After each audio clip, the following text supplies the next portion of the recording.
Good morning, सुप्रभात, वंदे मातरम विद्यार्थी मित्रों। मैं आनंद सर अपने YouTube channel make account easy with Anand sir में आपका हार्दिक स्वागत करता हूं। दोस्तों, हम लोग अकाउंट में पार्ट 7 साझेदारी पेढ़ी का विसर्जन सीख रहे हैं। अलग अलग 3 वीडियो के माध्यम से हमने थियरी के 4 टॉपिकों को सीख लिया और कुल मिलाकर 6 टॉपिक मैंने आपको बताया था जो आपके बोर्ड के एग्ज़ाम के लिए या किसी भी एग्ज़ाम के लिए बहुत ही महत्वपूर्ण टॉपिक है।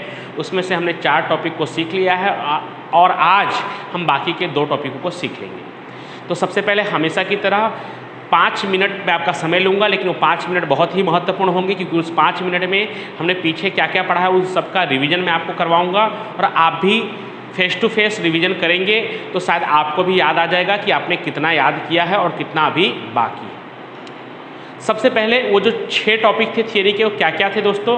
तो सबसे पहला टॉपिक था साझेदारी का विसर्जन और साझेदारी पेढ़ी के विसर्जन के बीच अंतर। दूसरा था पेढ़ी के विसर्जन की जो अलग अलग पद्धति है उसमें से दूसरा था, पहली वाली जो उसकी पद्धति है कि पेढ़ी के सामान्य विसर्जन की पद्धति को समझाइए या अदालत के हस्तक्षेप के बिना पेढ़ी के विसर्जन को समझाइए, वो दूसरा टॉपिक था। तीसरा टॉपिक था अदालत के आदेश के द्वारा पेढ़ी का विसर्जन। चौथा था विसर्जन संबंधित कानूनी एवं अन्य प्रावधान। पांचवा जो आज हम सीखने वाले हैं वसूली खाते पे टिप्पणी और छठा भी हम आज सीखने वाले हैं वसूली खाते की प्रथम पद्धति और दूसरे पद्धति के बीच अंतर। तो सबसे पहले उन 4 टॉपिकों को दोहरा लेते हैं। मुश्किल से 5 मिनट का समय लगेगा लेकिन आपको अच्छी तरह से याद हो जाएगा, आपका रिवीजन हो जाएगा। सबसे पहले है साझेदारी का विसर्जन और साझेदारी पेढ़ी के विसर्जन के बीच अंतर। उसके अंतर के अलग अलग दोस्तों 6 मुद्दों को मैंने लिखवाया था और कहा था कि अंतर के मुद्दों को आप अच्छी तरह से याद कर लेंगे तो आप अच्छी तरह से उसको लिख सकते हैं, याद रख सकते हैं। सबसे पहला मुद्दा था अर्थ, दोनों का अर्थ लिखना है।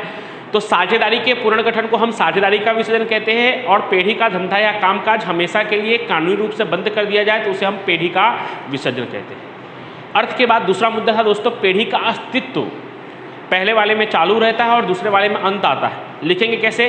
तो साझेदारी के विसर्जन के समय पेढ़ी का अस्तित्व चालू रहता है जबकि पेढ़ी के विसर्जन के समय पेढ़ी के अस्तित्व का अंत आता है। तीसरा था दोस्तों हिसाबी चोपड़े, वो भी पहले वाले में चालू रहते हैं और दूसरे वाले में बंद कर दिए जाते हैं। कैसे लिखेंगे हम दोस्तों? तो पेढ़ी के विसर्जन के समय सभी हिसाबी चोपड़े चालू रहते, साझेदारी के विसर्जन के समय सभी हिसाबी चोपड़े चालू रहते हैं जबकि पेढ़ी के विसर्जन के समय सभी हिसाबी चोपड़े बंद कर दिए जाते हैं। हिसाबी चोपड़ों के बाद था हिसाबों का निपटारा। चौथा पॉइंट था आपका हिसाबों का निपटारा। पेढ़ी के साझेदारी के विसर्जन के समय हिसाबों का निपटारा करने के लिए पेढ़ी की बही में पुनः मूल्यांकन खाता खोला जाता है। साझेदारी के विसर्जन के समय हिसाबों का निपटारा करने के लिए पेढ़ी की बही में पुनः मूल्यांकन खाता खोला जाता है जबकि पेढ़ी के विसर्जन के समय हिसाबों का निपटारा करने के लिए पेढ़ी की बही में वसूली खाता खोला जाता है। उसके बाद हिसाबों का निपटारा के बाद पांचवा था अदालत का हस्तक्षेप। साझेदारी के विसर्जन में अदालत का हस्तक्षेप नहीं होता जबकि पेढ़ी के विसर्जन में अदालत का हस्तक्षेप यानी इंटरफेयर हो सकता है। उसके बाद छठा था असर। साझेदारी का विसर्जन होने से पेढ़ी का विसर्जन हो जाए ऐसा निश्चित नहीं है, हो भी सकता है लेकिन निश्चित नहीं है। और पेढ़ी का विसर्जन होता है अगर तो साझेदारी का अंत अपने आप हो जाता है। ये पहला टॉपिक था। दूसरा टॉपिक था साझेदारी पेढ़ी के विसर्जन की पहली पद्धति यानी सामान्य विसर्जन या स्वैच्छिक विसर्जन की पद्धति। उसमें अलग अलग 5 मुद्दे थे दोस्तों। पहला था सर्वसम्मति से, 2 क वाला यानी करार द्वारा, कानून द्वारा, 2 न वाला निश्चित घटना द्वारा और नोटिस द्वारा, जिसमें सर्वसम्मति से सभी साझेदारों के सर्वसम्मति से पेढ़ी का विसर्जन हो सकता है। दूसरा था करार द्वारा साझेदारों के बीच कोई लिखित करार हुआ होगा तो करार के शर्तों के अनुसार पेढ़ी का विसर्जन हो सकता है। तीसरा था कानून द्वारा, उसके अंदर 2 मुद्दे थे ए और बी कि पेढ़ी के सभी साझेदार अथवा एक के अलावा सभी साझेदार दिवालिया हो जाए तो उस संयोग में पेढ़ी का विसर्जन हो सकता है। उसके अलावा पेढ़ी का धंधा चलाना गैर कानूनी बने तभी भी पेढ़ी का विसर्जन हो सकता है। चौथा मुद्दा था निश्चित घटना के द्वारा, उसके अंदर भी 2 थे ए और बी। उद्देश्य पूर्ण होने पर और अवधि पूर्ण होने पर पेढ़ी जिस उद्देश्य के लिए शुरू की गई है वो उद्देश्य पूर्ण होने पर पेढ़ी का विसर्जन हो सकता है या पेढ़ी जिस निश्चित समय की अवधि के लिए शुरू की गई है वो अवधि पूर्ण होने पर पेढ़ी का विसर्जन हो सकता है। और पांचवा था नोटिस द्वारा, कोई साझेदार या सभी साझेदार लिखित नोटिस देकर या नोटिस लिखकर पेढ़ी का विसर्जन करवा सकते हैं। उसके बाद तीसरा टॉपिक था दोस्तों अदालत के आदेश द्वारा पेढ़ी का विसर्जन। उसके अंदर अलग अलग 7 मुद्दे थे लेकिन वो 7 मुद्दे से लिखने से पहले आपको 2 लाइन लिखना पड़ेगा कि जब कोई साझेदार पेढ़ी के विसर्जन के संदर्भ में अदालत में आवेदन करे तब अदालत निम्नलिखित संयोगों में पेढ़ी के विसर्जन करने का आदेश दे सकती है। उसके 7 अलग अलग संयोग थे।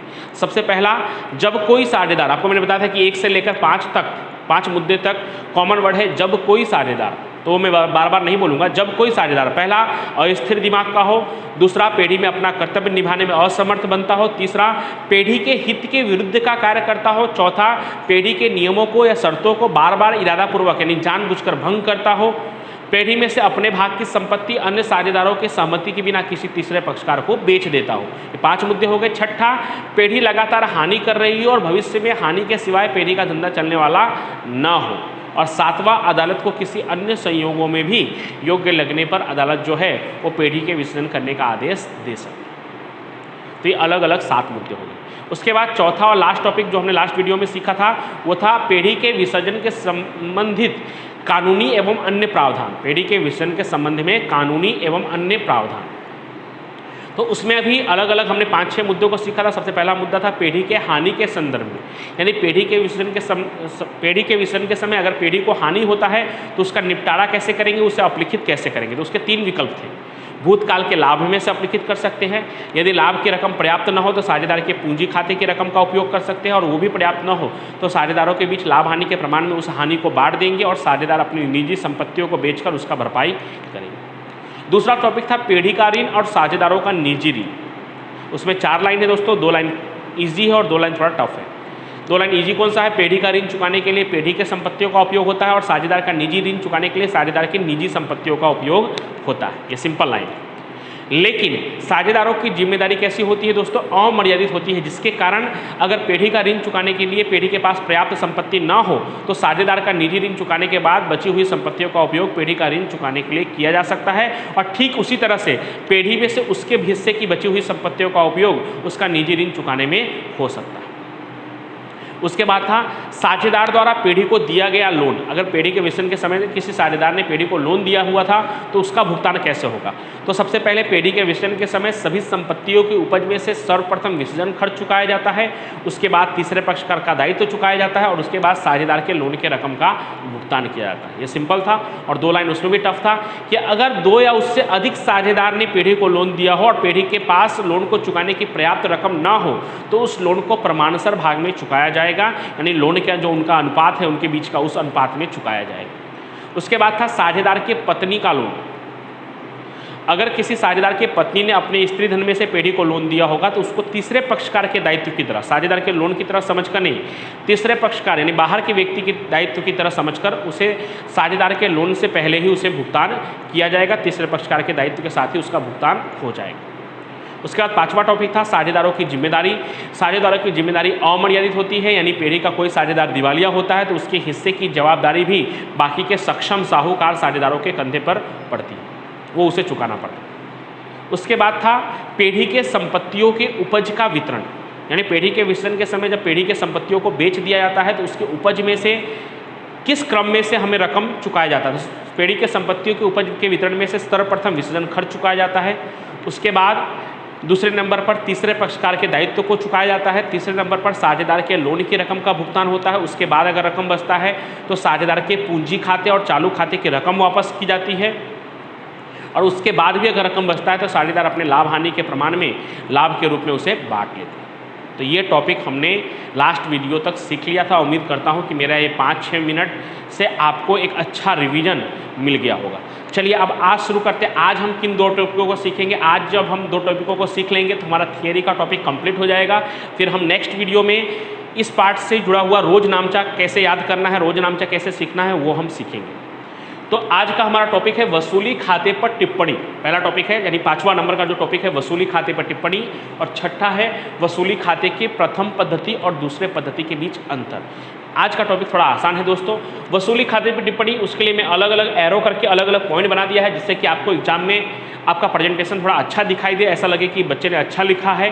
बाकी हम पैराग्राफ्स टाइप पे लिखेंगे तो निबंध टाइप का हो जाता है, वो उतना अच्छा आकर्षक नहीं लगता। इसके लिए एरो वाइज किया है जिससे कि मालूम पड़े कि अलग अलग 6 टॉपिक लिखा है। 3 मार्क्स के लिए 6 टॉपिक इनफ है। 4 टॉपिक भी चल जाता है लेकिन हम 6 टॉपिकों को लिखेंगे तो बहुत अच्छा रहेगा। सबसे पहले टॉपिक में वसूली खाते का मैंने अर्थ लिखा है। वसूली खाता कहते किसे है, तो पीढ़ी के विसर्जन के समय, फिर से एक बार देखिए, पीढ़ी के विसर्जन के समय सभी संपत्तियों और दायित्वों का निपटारा करना, मतलब संपत्तियों को बेचना, दायित्वों को चुकाना, तो पेढ़ी के विसर्जन के समय सभी संपत्तियों और दायित्वों का निपटारा संबंधित असर देने के लिए जो खाता तैयार किया जाता है उसे हम वसूली खाता कहते हैं। पेढ़ी के विसर्जन के समय सभी संपत्तियों और दायित्वों के निपटारा करने के लिए जो खाता तैयार किया जाता है उसी खाते को हम कहते हैं वसूली खाता। तो पहले जो टॉपिक है उसमें मैंने क्या बताया दोस्तों, अर्थ बताया कि वसूली खाता कहते किसे हैं। तो पेढ़ी के विसर्जन के समय सभी संपत्तियों और दायित्वों के निपटारा संबंधित असर देने के लिए जो खाता तैयार किया जाता है उसे हम वसूली खाता कहते हैं। दूसरा टॉपिक है दोस्तों, वसूली खाते को और भी दूसरे किस नाम से जानते हैं। जैसे पुनः मूल्यांकन खाते को हम लाभ हानि समायोजन खाते के नाम से जानते हैं, उसी तरह से वसूली खाते का दूसरा नाम क्या है, 1 नंबर का महत्वपूर्ण क्वेश्चन है।